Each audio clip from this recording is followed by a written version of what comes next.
Welcome to Revenue Insights. Every week, we'll be joined by revenue leaders from some of the most successful and highest growing companies. Together, we explore how they built their revenue teams, the journeys that they've been on, and the lessons they have learned along the way. Revenue Insights is brought to you by Ebster. We're a revenue intelligence platform designed to help revenue teams to build more pipeline, close more deals, and retain more customers.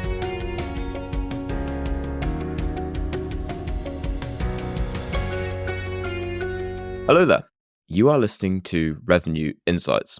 We're coming to the end of 2023, and I've put together a special episode based on one of my favorite topics that has come up over the last 12 months. Something that I've talked about with the guests on the show quite a lot is trying to get to the bottom of how do I understand why I am winning and losing deals. The idea being that when I know why I win deals and why I lose deals, that can help to shape strategy then in terms of focusing more on those winning factors and cutting down on more of those losing factors. As such, I've picked together some of my favorite snippets from those favorite conversations. I hope that you find these useful as we head into 2024. Enjoy. I'm really interested to dig into that attribution data, and I think it's something that's often overlooked in terms of not only where are we generating MQLs from, but further down the line, what impact is that having on deal velocity and win rates? So in your experience, and I appreciate this will be quite specific to Big Hand, probably two parts to this question. How do you go about calculating that? And how do you go about understanding which sources are having the biggest impact on my deal velocity? And then the second part to that is, what did you find were the factors that had the biggest impact? Yeah, great question. First of all, you have to track all sales and marketing activity, events, campaigns, paid media, and all of your sales activities and start to analyze what's having an impact. So it's a pretty big lift on the revenue team to record all their activities. The first thing is the change management aspect. You have to convince them that that data or the results of their efforts would be valuable to them. And we've got a wonderful team at Big Hand. They're not necessarily sales professionals. They are sales professionals, but they're really business people. So they understand that we could go about growth in a couple of ways. Number one, we could do the traditional growth model of adding additional salespeople, reducing their territories, or we can invest in a more modern go-to-market strategy and invest in marketing and rev ops so we can make them more productive. The trade-off then is we need you to help us make you more productive. So part of that is recording all activities. Part of that is ensuring that you're getting better each day from a messaging and an industry expertise standpoint. So that's how we approach the change management. Part of that was taking sales leadership and marketing leadership and saying, what do we believe the high value activities are? Then taking them to our revenue advisory board and say, which is made up of our representative sellers and sales engineers and sales leaders of each of our teams from a product segment and geographical area, and asking them to fine tune those high value activities. And then once we've agreed upon them, configuring Salesforce to support that. So we had sales leaders input. We had key stakeholders within the revenue organization's input before we finalized it. So it's been a very intentional change management path to gain buy-in, but it's really not gaining buy-in. It's helping them understand how it's going to help them. And that takes time. There's a couple of bits in there. And I think I love the way that you can simplify down that process to get to that point. And then I guess what I'm really interested in is now you've got that information and now you know, okay, these are the regions and the specific industries and perhaps even down to the point of, these are the specific personas that are having the biggest impact on our deal velocity. What does that process look like then to actually get that implemented into your sales teams or your wider go-to-market teams? And how do you improve the adoption of that? Is it through through the sales leadership or is it through process? Yeah, it's actually through both. And we're still in the stage of tracking. We need probably 6 months of information before we can confidently and quantitatively say, do this, don't do that. Do this, don't do that. However, whenever we have qualitative information, like if you are able to get the chief operating officer into your sales process at this point versus this point, it speeds up your deal velocity by X. Qualitatively, we're having that experience and we socialize it in our monthly recognition meeting and we socialize it in our weekly team meetings. However, we want to get to a point where we can support that qualitative experience with a quantitative approach. But we've just started the data collection process, Lee, and we're 6 months out from being able to have enough data to be able to quantitatively do that. But we celebrate the successes. We get together monthly and we celebrate the wins and we talk about what was the source of the lead and what was the key to moving that along. What did you learn from that process? Each time an opportunity is closed, I get an email notification from Salesforce. I reach out to the salesperson and ask them, what was the lead source and what did you learn from that process? And then when there's something different or exciting, I will circulate that amongst the sales team. And then sales leadership is celebrating via Yammer and the wins as well. So we do a lot of socializing of those things that are working and those things that are leading to faster deal velocity and ultimately sales growth. And then I think at the field level, as where we started, it's then being able to provide those same sort of actionable insights to the field to say, okay, how do I have a great conversation at those critical moments? What does great look like? Provide the content and provide the tools. So we're talking about opportunity management frameworks to help them kind of really install this kind of ecosystem in this operating process. And then even just guides for like, what does good look like on this? What questions do I need to ask when? What do I do with that information? And then how does that turn into the story of change that I'm going to help drive for that customer? So the connectivity between, think of it as a service roadmap for an existing account that will actually go back to the business case and what I'm helping with when it starts with the onboarding handover, it goes through the QBRs and the check-ins, it leads into the renewal and expansion conversations. It should all be rooted back to that same story. And then how am I getting great insight and information into that story to make each of those meetings valuable? So I'm being proactive, not reactive. So that's some of the main components. I will say, Pro, I know there's a lot there, but we actually have at Insight Revenue the former head of research from CB and Gartner. And so as far as like the importance of science and data, the ability to audit what you're doing, the impact studies you're doing for your customer, the ability to do research, like this is a core capability that a lot of organizations don't have that I think, if you look CB, Gartner, some of the greatest organizations on earth on doing that. So having that capability to be able to focus for customers, they can do their own ability to audit benchmarks themselves as they go from the organization down to the individual level. Like that's a core part of what we think organizations need to stay the course and improve over time. So sorry, happy to unpack any of those, but that's kind of the four big components I would think of. Yeah, and I think that was a perfect way of summarizing it as well. And I would second the point that you mentioned at the end, which was really the big thing that was coming up for me, which was everything that you described was really around the frameworks that you can then build to ensure the consistent adoption of it. And really what all of that stems from was, I think the bit that you mentioned at the end there, which was actually what the insight is, which is we can see that by doing X is delivering result Y on the other end of it. Because that's then around, because for AMs and for reps who you're implementing these changes with, is you want to be showing them this is how, what are they incentivized on? For a rep, it's around them being able to close more deals, right? Or being able to expand. And it's taking that insight and putting it into their language, which is regardless of all the business metrics, because, in reality, it's how will this help me to close more? How will it help me to hit my target and hit my own goals? And if you can take that insight and turn it into their language, which is how it gets them from A to B, then it's like, okay, everything else is I can buy into that. I find that often the resistance is, yeah, that all sounds great. And it can be, depending on where your business is, can be complicated, I find, sometimes to build those frameworks. And what you want really, and the most important thing, is to have everyone's belief and buy-in into, I get it. Like, I know why we're doing this. I'm on this journey together to really see the results at the end of it.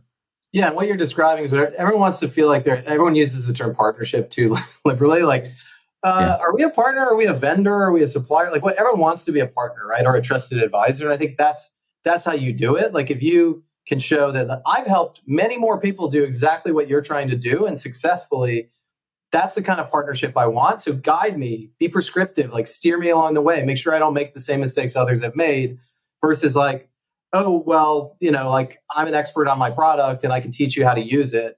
And by the way, I can talk to you about utilization to make sure that you spend all the credits, that you're using all your licenses, right? Like we want like these kind of vanity things, like that's not really helpful. And that's why we want people to show up for the calls. We want people to pick up the phone and call you, whether you're a salesperson or someone in CS. And then you've got something valuable to share with them. And I think that's the core to it. And providing tools, training, templates, and ultimately content is how you make this really easy for folks versus just what you can't do is just train them and then ask them to do something aspirational and then not really show them the steps along that yellow brick road. You touched on what I think is a really important part there, which is it's having that data and insight to begin with to know where to then build everything else, having the tools and frameworks that come next. So you kind of mentioned the audit there, but could you elaborate a bit more on what that audit looks like and what you're looking to find and really where you're looking for the leakage in the pipeline there? Yeah, this is great. I know you don't want me to talk about EBSTA, but this is where actually, and we're definitely excited to be, partnering with EBSTA to really look at like a combination of how you do qualitative and quantitative data analysis to really audit a go-to-market for an organization. So for us, it really starts at looking at the full life cycle of the customer and being able to understand, like what's working and not working so that you can identify best practices and scale them. And also you can identify breakdowns and blockages. And I think the data that you guys provide to your customers is fantastic. And then it's, what else would you need to be able to actually arm yourself as an organization to drive change? How you approach setting up your teams for, how do we make sure that we're not only bringing on customers that are right for us long term, but how do you also approach what the cross-sell process is and upsell? That's a great question. I'm going to break it down. It seems like there's three layers. One is how do we make sure we're signing the right customers? Two, how do we make sure that we set up the right teams and have efficiency metrics? And I have a whole theory on that. And then three is what are we doing to drive lifetime value in the upsell? On the sales end, on the front end, as you go out to market, I think there's things that every company that is a technology-based business could be doing to improve that. The first one, and it's basic, is create a feedback loop. Every month, let's aggregate all of the input and feedback from why we won deals, why we lost opportunities, what the customers are saying, and aggregate that. That should give you directional information of what to build, what not to build. One customer might ask for something, and you have to have the discipline to say no. A set of customers might ask for something, and you say, oh, wow, that's an unlock. Let's go build that. That's an opportunity to go drive net new revenue. So the closer that sales, if you will, or business development and customer success are, and the more they know of what good looks like from a customer and what the ideal characteristics are, that will help. So bringing those two teams together. My experience at Marqeta, I worked with a gentleman by the name of Salman Syed. He was in charge of BD. We would have constant conversations about how we would run the customers, what the customers should look like in the next cohort. And that way it helped us scale, helped us go from, say $30 million of revenue when I entered the organization to 515 heading into the IPO. So it's those types of metrics that you can really look at and understand that helps. In the middle, we talked about the theory of efficiency. And I think, again, looking back on every organization I've been a part of, I've been part of the dot-com boom and bust. I've been part of the global financial crisis and this, the latest economic turn, if you will, not downturn, upturn, whatever it may be. And I think the biggest thing that we got away from is efficiency metrics, whether it was both from a venture capital standpoint, from an organizational standpoint. We weren't looking at what's the revenue per employee, what's the contribution per customer, and it was growth at all costs. There's many publications or articles or blogs that talk about that.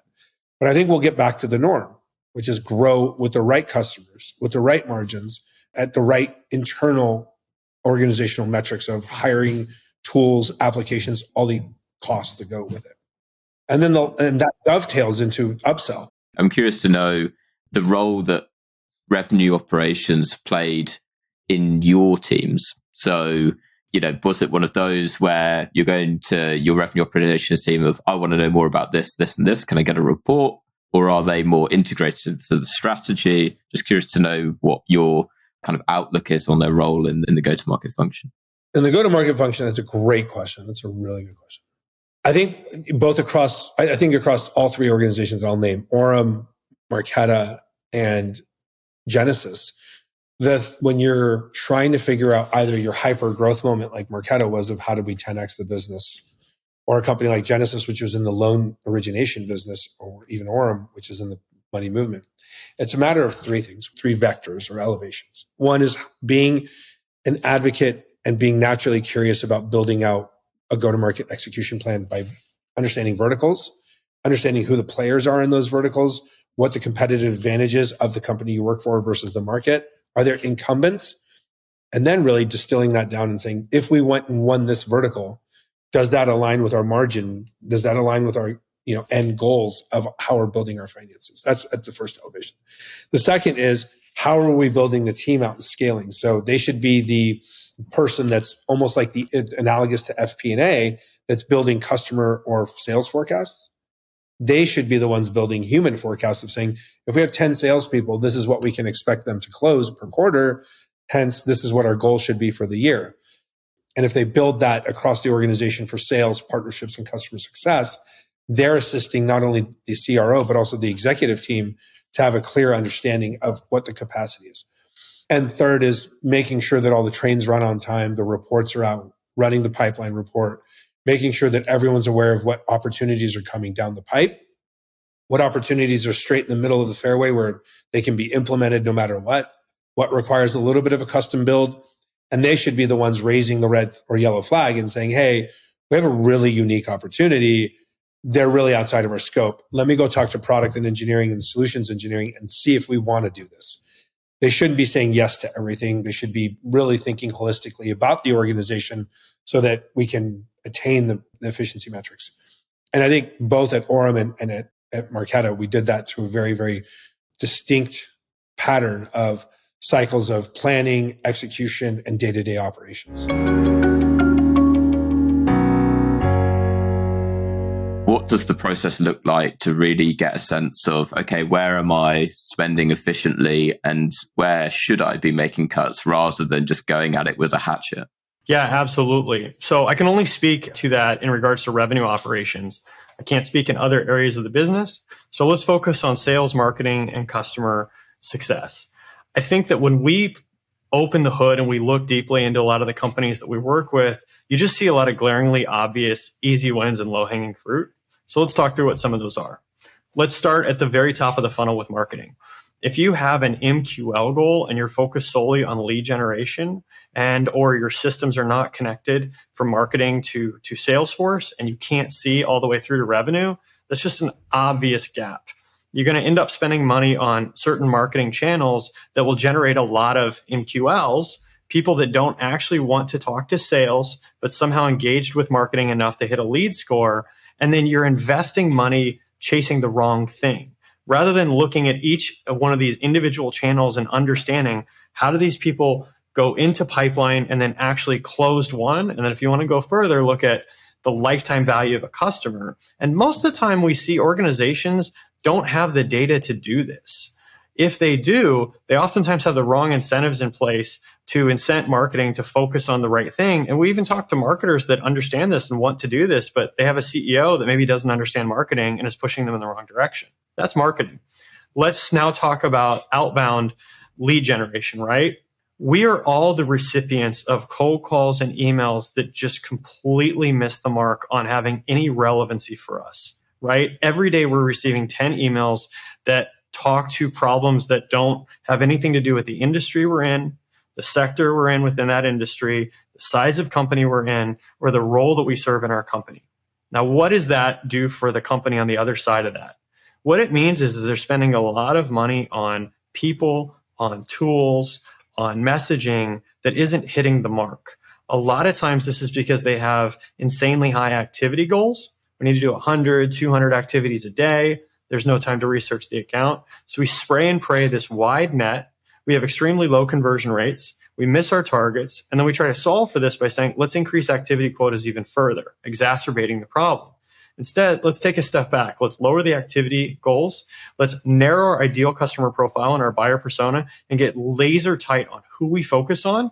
And let's find the messaging. Let's go look at the data that we have, what emails were opened and read and responded to, what weren't, and how do we reverse engineer what is already working, what our top reps or SDRs are doing to generate pipeline that actually closes. And let's figure out what companies and people we should be targeting and get super narrowly focused on that. We just did a podcast on Wednesday, or an event. The podcast was released yesterday on territory planning, and we laid out a lot of challenges there. Okay, so I've covered outbound. Now let's look at actually closing deals. So many companies, especially early stage, don't have a sales methodology. So what sales reps will do is they will either just throw a bunch of stuff into pipeline at stage one, or they won't create it at all. And then when they're ready to close a deal, they move that deal into closed one, or they create the deal at the stage of closed one. This means two things. You have absolutely no ability to see any visibility into your pipeline. So that means that the sales leader is getting the team together and they're just going around the horn and saying, tell me what you're working on, tell me what you're working on, tell me what you're working on. That is a gross inefficiency of time. You have your most expensive employees all sitting in a room together, accomplishing very little. It makes it much more difficult for the sales leader to actually coach reps on how to get better. And it makes it more difficult for the sales reps to retain information and understand what they need to do to follow a process, especially junior folks and or folks that are new to the organization. So instead, if you really break your sales methodology down and say, this is the gate or the entry exit criteria we have for stage one, for stage two, for stage three. Before we do a demonstration, this is exactly what we need. We have all of the information inside of Salesforce, so it's staring you right in the face when you go to update your deal. And on a weekly basis, if not daily, we're constantly pushing our reps to update their pipeline and coaching them on when deals should be pushed out, what else they can do to increase their chances of winning deals, and just narrowing that focus so we can maximize our chance of winning our deals.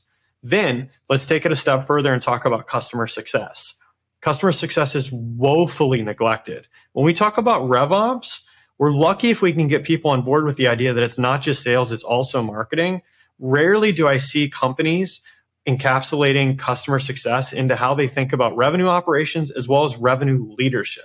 Look at how many CROs are actually covering all of sales, marketing, and customer success. It's very rare. And these are the easiest people for us to sell to.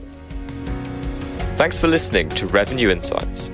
If you want to learn more, subscribe to our newsletter and we'll deliver every episode straight to your inbox. If you have any questions, feel free to connect with us on LinkedIn. Our links will be in the episode notes. See you next week.